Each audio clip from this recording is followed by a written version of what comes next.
Thank you for joining us. I am joined today with me. I have Chris Auger from Infocyte. I am Tyler Smith from Dark Rhino Security. We're going to be talking about Microsoft 365 security and compliance and how we can make that easier for you. So, Chris, thanks for joining me today. And thanks for having me. I'm really looking forward to having the discussion. Awesome. So we will have some time towards the end of the webinar to ask questions. So if everybody can just hold your questions until the end. I'm trying to keep an eye on the chat. So if there are any problems, please go ahead and raise them in there.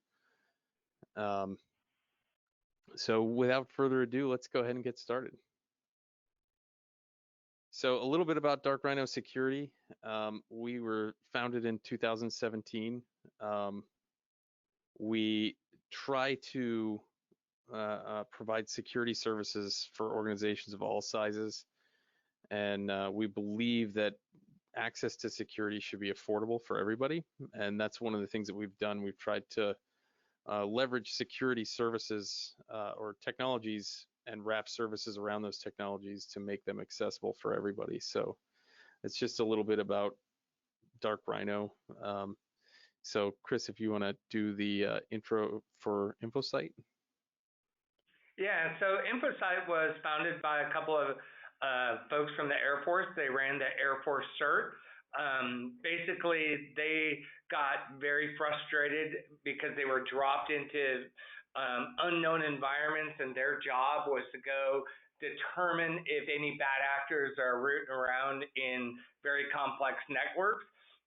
When they got out of the service, they founded Infocyte to really solve the problems that they were endlessly faced within the service, specifically around threat hunting, advances in incident response support, and things of that nature. Over time, over the last 5 years, we've evolved, and most recently, really doing a focus on Microsoft 365 security, compliance, and controls. Through our partners like Dark Rhino, we're kind of solving one of the biggest challenges out there, and that is, how do you actually know if your environment is set up properly, and how do you track for configuration drift over time? So we will talk more about that shortly. Yep. Thanks for giving us that introduction. So one of the things that's become obvious over the last few years is just this huge shift to cloud services. And a big part of that has been trying to get a handle on what that means for an organization, because while it comes with certain benefits operationally, it also comes with certain risks, and understanding those problems and where they arise is really important. So one of the things, while Microsoft takes care of most of its security needs as far as being able to provide the service, it doesn't really do a lot for you. Security configuration of Microsoft 365 is a thing that they leave up to the end users and end user organizations. So that's one problem. Another problem is the native alerts that come along with the compliance piece are not user friendly. So when it comes to determining, are you out of compliance, setting that up and maintaining that is very difficult to do. And then the last part of it is really monitoring that and keeping your finger on that pulse is a challenge in and of itself. Chris, do you want to chime in? Yeah, I mean, the reality is Microsoft as a platform has incredible capabilities to be exceptionally secure. But like most Microsoft products, they default to the ones that make it easiest to migrate to, easiest to use, to eliminate kind of support calls or challenges, not the most secure or the properly secured environment. that setup is rarely done appropriately. And even with MSPs or MSSPs that we've been working with over the past several months as we've been launching this platform, the vast majority are actually getting abysmal results. And of the end users that we're working on, it's actually even worse than that.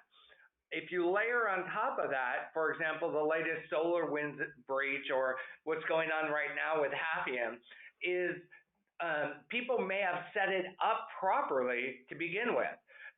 But the challenge is even though you set it up properly, if, like in the example of SolarWinds, a bad actor gets elevated credentials, they use those credentials to swim upstream and change your configuration to allow them to inflict damage.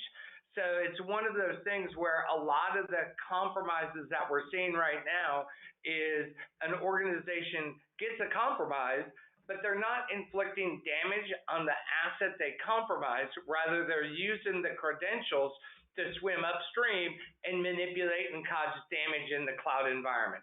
So that's really why set it and forget it is not the right answer. You need to not only set it, but set it and check it. And then after you check it, you need to monitor it or repeatedly check it on a very frequent basis to ensure that you're not getting configuration drift. And in an ideal world, you're actually doing real-time monitoring of it. So if a bad actor does get into your network and does get access to your cloud configuration, that we will alert on that immediately when they change. Maybe it's out of domain forwarding. Maybe a new admin was added without multi-factor. This gives us the ability to alert you, our Dark Rhino service, to monitor this continuously and alert you in the event someone made a change that made you less secure. Yep, and that's what you were seeing, like you said, what we were seeing with the SolarWinds investigations and looking at that is the bad actors were using the ability to reconfigure the server settings, or as far as the allowances are for out-of-domain forwarding, so they could basically put themselves in the middle of all email communications. And that's kind of the next part. So if you want to walk us through this, Chris. Yeah, so if you look at the anatomy of attack and kind of how organizations get massively impacted by compromises. You know, the first part of attack is the bad actors use very sophisticated methods to phish. You know, you're not getting an email from some random prince in Nigeria anymore. Now you're actually getting an email from your boss or from a friend, or they're looking at your Facebook page or connecting through you some way. So you're getting a picture or something from someone you know, often about something you did. So that spear phishing is incredibly targeted, and they're getting really, really good at it. So it's not some random thing. Rather, you're now getting an advanced attack, which someone sends you a file that looks like it's friend of yours, saying, hey, this is another picture about what we did last weekend that they derived from your Facebook page or your Twitter feed or your Instagram post. So you have no reason to kind of doubt that, hey, I'm going to open this. Going to the next slide. Then you go ahead and open it. Now you're on the hook. Now what they'll often do is deploy a password logger, or they'll do something behind the scenes to scrape your credentials. So they'll get into your environment that will now breach your account. Now they have access to your credentials. Now they're incredibly dangerous. Unless you have the ability to track that and monitor that, and Dark Rhino will talk about their other services that they do with Okta a little bit, but unless you have sophisticated ways to track the identity, now you have somebody else logging in from somewhere else that can do significant damage. Go on one slide. And from there, now that they have this authentication, they have the keys to the kingdom. And once they have the keys, just think of what an administrator of your Microsoft 365 environment has the power of. A very scary way to think about it is administrators have the ability to back up and restore. Guess what? A backup is effectively copying all your confidential information to another location. And then they can now access that and do real damage to your overall company or to whatever they want to do. And through that, they can also deploy other things into your environment. They can put out GPO objects or other things to deploy software in your environment that now looks like it's coming from you. And what they're really doing is potentially deploying ransomware throughout your environment. And then they hit detonate, and now all of a sudden, not one machine goes dead, but your entire organization all of a sudden gets encrypted. And you're basically out of business unless you either pay the ransom or, if you're lucky, you have a really good backup strategy. Go ahead and move forward one slide. Mm-hmm. So that's the key is, when you look at the overall kill chain, the sooner you can actually detect and stop the compromise, the better. I think that the phishing and spear phishing is getting so sophisticated that stopping that is going to be incredibly difficult, because stop posting on Facebook, stop posting on Instagram, stop doing Twitter. Yeah, like that's going to happen, even though personally I never do that. From there, they get your credentials. The best thing you can possibly do is intercept them before they can do bad. And that's really what monitoring your environment is all about. Having your credentials isn't bad until they do something with it.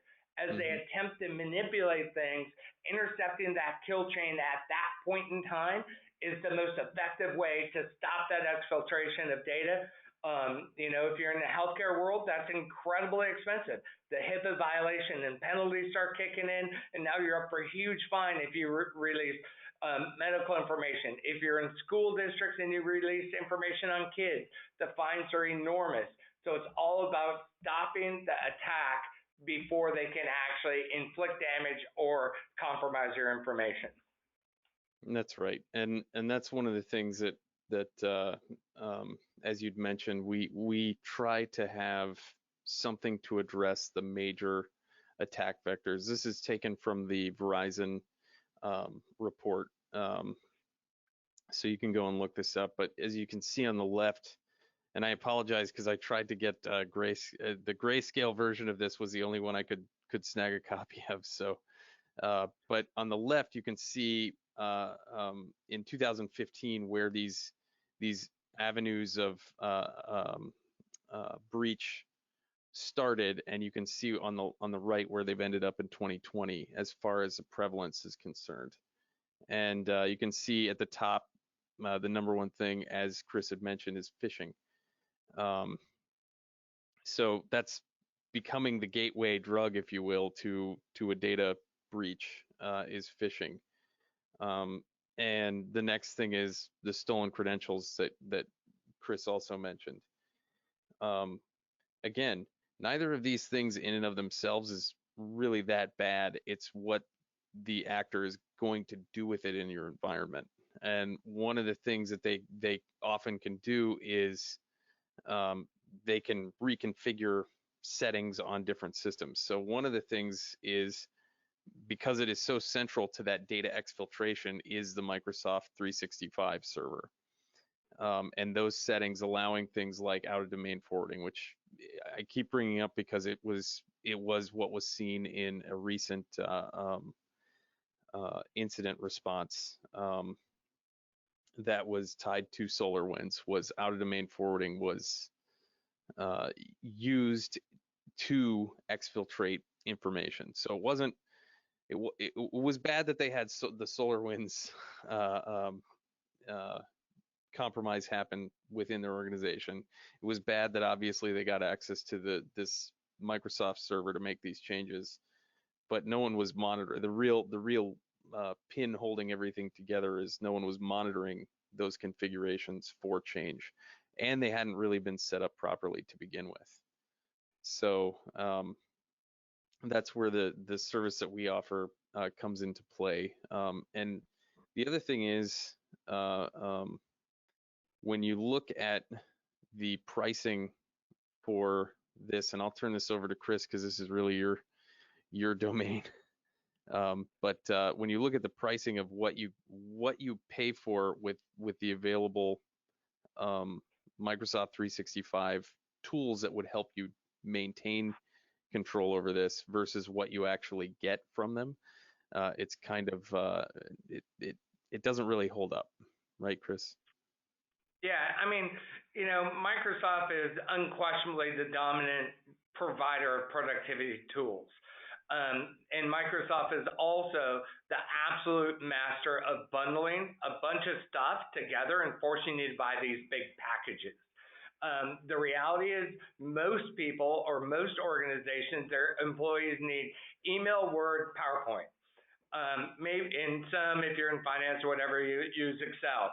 They don't necessarily need nor want all the other stuff that Microsoft packages together, but you want secure email, you want Word, you want PowerPoint, basically you want that enables you to go, hey, I can go with 365 Business Standard. Oh, wait, you want security? You have to jump up and pay $7.50 a user more per month just to have the ability to see if you are compliant, to get access to their security center at all. Even with that, it doesn't do the real-time monitoring. If you go forward one slide to the enterprise pricing, you actually have to leap up from that E3 at $32 if you want their full security scoring, their security product. One, they're going to make you use Teams and a bunch of other stuff and voice and stuff in order to get there. But you're going to jump from in that $12.50 a month up to $57 a month per user in order to get the advanced capabilities. What's Infocyte's mission working with Dark Rhino is how can we provide you with that ability not only to look at your environment, look at the controls, and see if you are set up properly as by comparing that to CIS or the Center for Internet Security benchmark.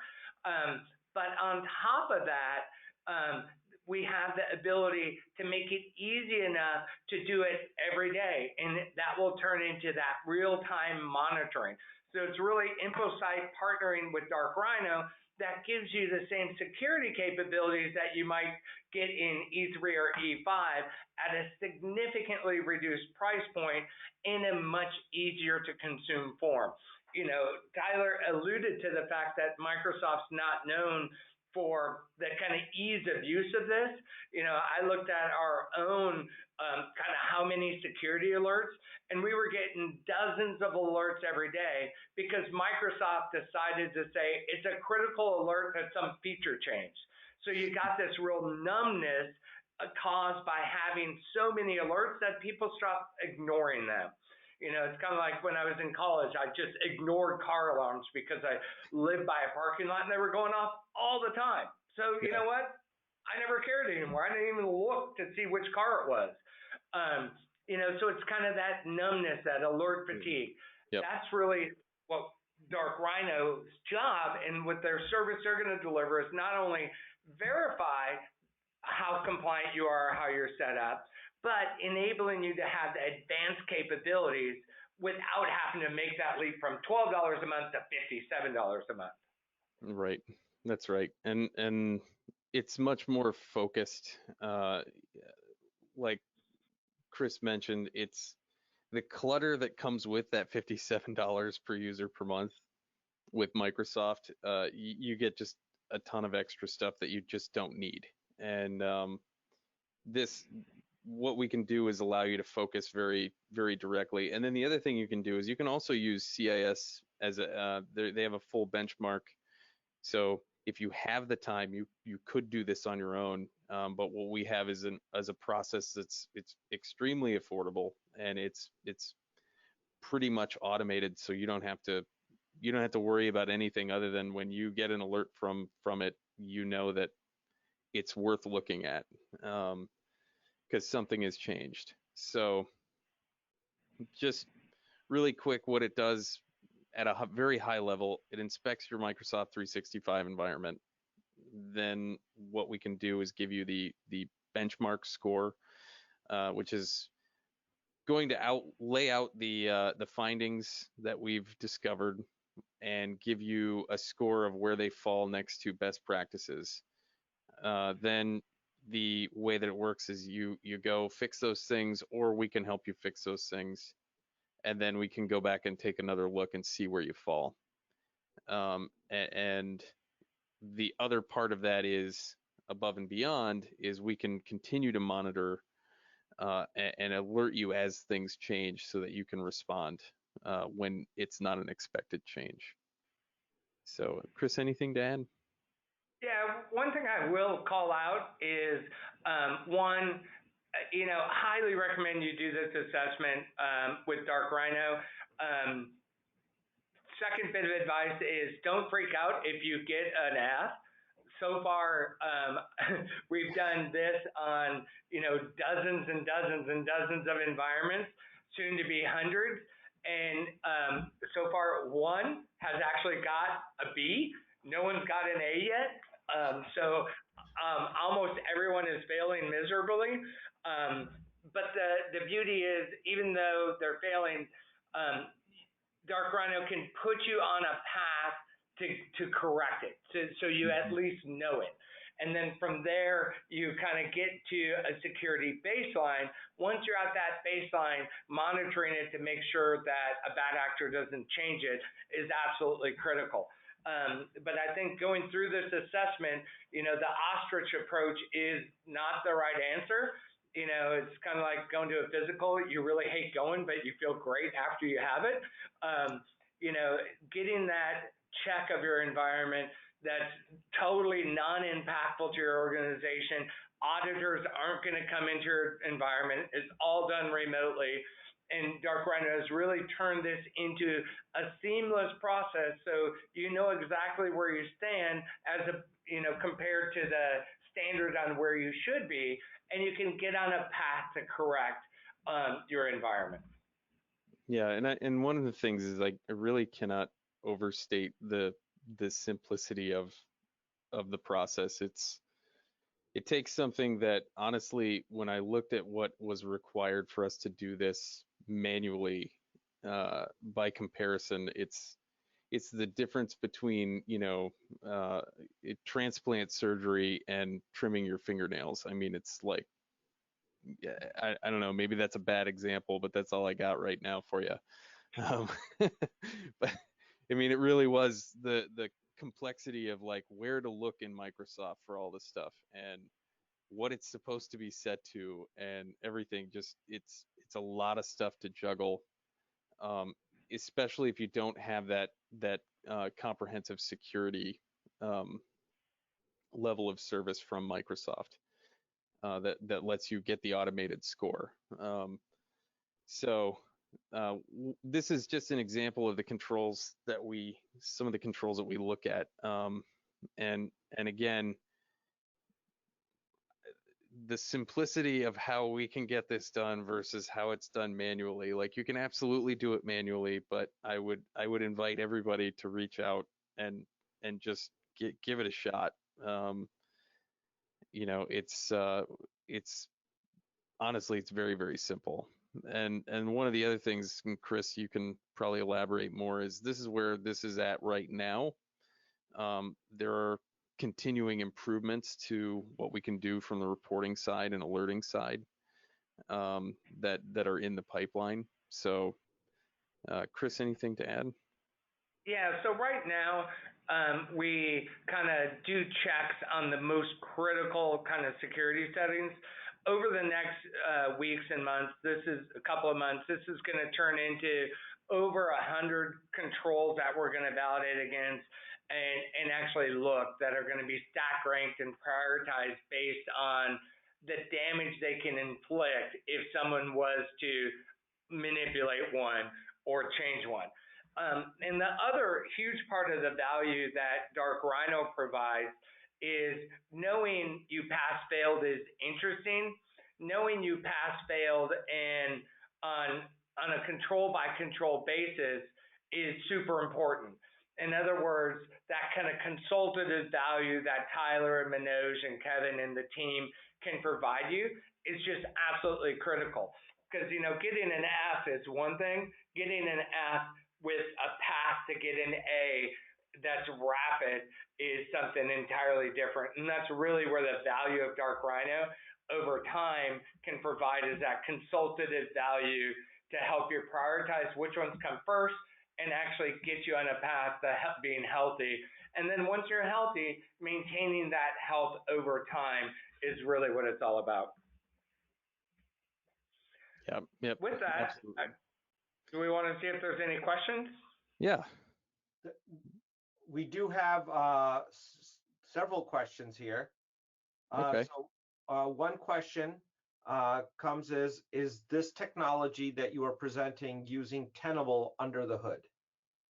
No, it is not. This is developed by Infocyte. We're aware of kind of what Tenable does, and Tenable is a very interesting kind of technology that's radically more complex than what Infocyte and how we do it. We actually stood up an application, a SaaS application in Azure. So we're cloud to cloud. We do our inspection from the Infocyte Azure app to the Microsoft Security Control Center. And it's an Infocyte proprietary application that we developed over the last year. All audience members, you've been unmuted, so you can, if you unmute yourself, you can feel free to ask questions as well. But while we're waiting for that, there's a couple others that came through the chat. One is, if you have MFA, are you not covered for configuration changes to Microsoft 365? Inadvertent configuration changes, I believe that's the question is. So in most cases, the answer is yes. One of the problems is service accounts rarely have MFA enabled because it's a service account, so there's no way to enable MFA. And if you take the SolarWinds example, that's what they had the ability to do. They actually got elevated credentials to the point that they could actually create new admins that didn't have MFA enabled, but they had full administrative access. So MFA is absolutely one of the first things that you should do, but it still doesn't protect you if somebody compromises an account, uses that compromise to create another administrator, and then does damage. In the SolarWinds examples, that was so bad because it was actually taken a step further, because there was no user account associated with a valid access token. Through SolarWinds hack, they could get what was called a SAML token. That SAML token had full administrative access, but had no associated user account. So there was none of the checks against MFA or that actually kicked off. That's why it lay dormant. Well, not dormant. That's why they were inflicting damage from March until December. And even the government, even CISA, even major players had no idea. Hey, Microsoft themselves lost source code through that compromise. Now, if they had real-time monitoring of their configuration setup, it would have thrown off an alert had someone changed any of their settings that lowered their configuration settings, and it would have actually alerted you that someone is out there doing something bad. Okay. But MFA is definitely the first best step to securing your environment. Next, we have a two-part question, gentlemen. It is, what is out-of-domain forwarding, and why don't firewalls block it, or will firewalls and DLP block it? So firewalls won't block it because it's legit. So out-of-domain forwarding is, let's say you send me an email and I have it set up that all the emails you send to me, I forward to bob@yahoo.com. So out of domain forwarding is where I actually have an auto forwarding rule set up on my mailbox that mail coming to me gets forwarded to somewhere else as well. And that one's so important because some of the biggest kind of financial impact hacks are done through out of domain forwarding, because what they do is they set up a forwarding rule on the CFO's account. Email comes into the CFO, that's an invoice, it's forwarded somewhere else. That person changes the routing number, sends it from the CFO to that same end user with a different routing number, and now people are paying their bills, but they're depositing the money in the wrong account. That's why that one is so critical. And one of the most common ways that money is actually stolen in financial transactions is by intercepting emails to the CFO, manipulating that email by changing the routing number. You're paying your bill, and the first time the company knows that they have a serious problem is when they start calling their customers saying, hey, why didn't you pay your bill? And they're like, I did pay the bill. Yeah. Hey, right here. I paid the bill. Oh, that's not my routing number. Oh, crap. Yep. Yep. And we've actually seen that before in a couple of cases where that was exactly what happened. Being able to intercept intercept and step into that communication chain. So even if you had DLP in place, it would only catch things that it's set up to catch. So like a financial transaction, not so much. If you have DLP properly in place to do inline inspection from your email server out to whoever it's being sent to, then it should catch things like if you have a rule to catch things like HIPAA data, for example, then it ought to catch that. But still, I mean, you'd have to have a rule, and they would have to trigger that rule in order for you to catch it. It may be an adequate control, but that's one of those things where it really depends. I mean, if they're sending an encrypted attachment and you don't have anything to deal with encrypted attachments, let's say, or no way to catch obfuscated data, then DLP would not probably catch what you're trying to stop from leaving in this instance. Okay, so wow, we got a couple more here. Oh so, boy. So another question comes up is that as a small business, do we really have the risk? So that is a good question.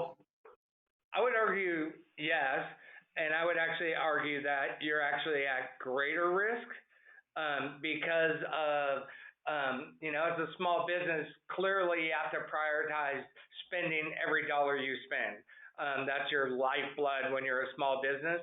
And through that, the bad actors have figured out that it is much easier to get $10,000 or $100,000 or $5,000 from 500 small businesses that don't have security teams, that don't have threat researchers and people watching this every day, that they tend to be an easier target. Now, whether your environment is or not, I don't know, but you're still absolutely at risk. Take the Hafnium breach that just happened. Unlike SolarWinds, which was a very bad breach, but the Russians only targeted, a few dozen to a few hundred of potential of around 30,000. For this recent Hafnium breach, they're estimated that 35,000 of the companies were actually actively compromised via that. Because they basically literally threw thousands of bad actors against compromising everybody with the vulnerability. Now, thinking through what your data is, if you're a small business, whether you're 5 employees or 100 employees, that's where the cost of doing this with Dark Rhino isn't what you think it would be. I'll let Tyler or Manoj talk to you about it, but it is not something that is going to break your bank in any way at all. Yeah, it's very, very affordable, even at scale. So I should say not even at scale, at at either end of the scale. So large enterprise, small business, medium-sized business. This is a service that everyone can afford, because again, it's very simple for us to automate the process, which keeps our costs low, which allows us to pass that on to you. And it is something that is really important, which earlier on I put out the word on LinkedIn to see who would be willing to do it for free even. And I know that we're still offering that initial assessment for free. So, but to add some color to what Chris said, the two most recent cases that we've seen where this has played a role have been smaller companies, companies size where they have a couple of IT people handling everything from security to operations to infrastructure. So, and these were transactions, the transactions that were impacted were right around $250,000, I think was the average. And what the attackers did is they phished somebody, they got a hold of credentials, they made some changes, forwarded emails from that user's inbox out of the domain, and they were able to then inject themselves into the conversation, and they got those routing numbers changed and money changed hands. And at the end of the day, if they were a much smaller business, it may have been completely ruinous for them. It was about $250,000 transaction that was a complete loss. So hope that answers the question. So the last one that I have here is, this is interesting, although it's a Microsoft conversation. The question is the G Suite environment more secure? They're both equally capable. They have almost all the same security controls. We focus on Microsoft initially. At some point in time, we'll probably go into G Suite, but within G Suite, if someone compromises your administrator credentials, they can do all the same damage in G Suite, and no one's there to stop them. So I would say, both are equally complex to set up properly. Both, when they are set up properly, can be extraordinarily secure, but they still have the same vulnerabilities that if someone's account gets phished or a vulnerability enables elevated credentials to enter the environment, it really doesn't matter what you have unless you're actually monitoring the controls to actually detect it, because it's a legit, in the eyes of computer land, it's a legit person doing a legit activity that could happen, that's not a protected activity. Therefore, SIM tools or the kind of AI logging tools wouldn't know, because it's a legit activity. It's just being used for bad purposes. And that's what I love working with kind of Dark Rhino on, is they take super sophisticated tools that are often only available to the massive kind of Fortune 100 or Fortune 500, and they enable those tools to be leveraged from at both ends, whether you're 50 people or 10,000 person organization. They empower you to have as powerful tools as a Citibank or a large institution would have, and that's really the value that is being provided. Mm-hmm. Yeah, and that's why one of the things that we really shifted focus on was phishing, dealing with phishing effectively, and we tested a few different vendors and settled on a service, and then built out a service around it that allows you to leverage a tool to deal with phishing effectively, and then couple that with our identity and access management managed service that we have that allows you to deal with ensuring that everybody has proper identity, managed identity, multi-factor authentication, then tying that into a SIM that you can actually afford, that we offer as a service for monitoring. And then with Infocyte, we offer IPNR, where we monitor the endpoints for compromise. So we're looking at detecting compromise, not preventing it. And then this kind of rounds out the offering, where we're working with Infocyte to provide this to people, so we can monitor those settings that would allow people to do bad things that look like trusted things. So, did we get it, Manoj? I think you got it. Okay. So audience, again, if those were the questions that came to us through the chat, if you have any questions that you would like to ask, just unmute yourself and feel free to ask. Yeah, and while we're waiting for that, everybody here a couple seconds, see if there's any more questions. Okay. And I just want to take a second to say thanks to everyone, and thank you, Chris, for joining me today, and Manoj as well. And thanks to everybody that came to watch this presentation. Really appreciate you all taking the time to do that. Yeah, and one, I appreciate you kind of giving me the opportunity to talk.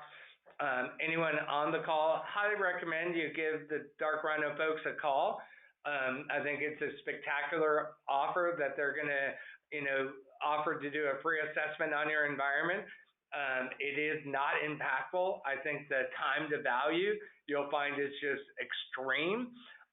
And then from there, you can have that consultative conversation on, okay, how important is this to me? Do I really want to go through the work to do this? But at least you're having that consultative conversation, knowing exactly where you stand. Yep. So I think is there, Caesar, do you have a question? I'm sorry? Yeah, yes, good morning, everyone. Hey. Yeah, the real question I had right now was, so after an initial assessment, how often in your guys' experience would we as customers receive a health check or checkpoint that says, this is where you are? 3 months ago we did our first assessment. Now it's 6 months. Like, is there a time you guys typically recommend for these health checks? So usually it's within. So when we do the first one, then we give you the results. We can help you make the corrections, or you can make those on your own. And usually we try and do that within a month. I know that it can be difficult to find time to address everything that may come up in the thing in a month, but we try and have that opening assessment, then a period to remediate, and then a closing assessment before we start what we would consider to be continuous monitoring. And that we can do as often as every day. Got it. Okay, thank you. Yeah, thanks for the question.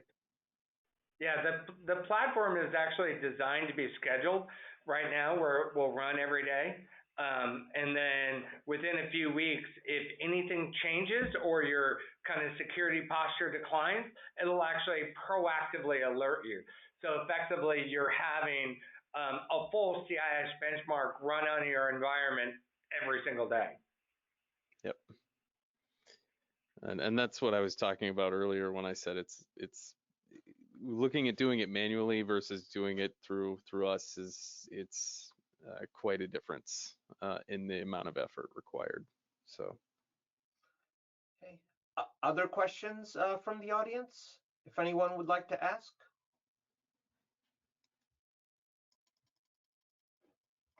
Yeah, please feel free. Love to answer questions. Well, if there's no more questions, then I think we thank you, gentlemen, for joining us, and thanks for doing this, Chris. Thanks, Tyler. Absolutely. Thank you for having me. The audience, if you have questions, you have our emails. Just please send a note, and we'll be happy to respond immediately. Yep. Okay. Thank you, everyone. Thank you, Tyler, and y'all have a great day.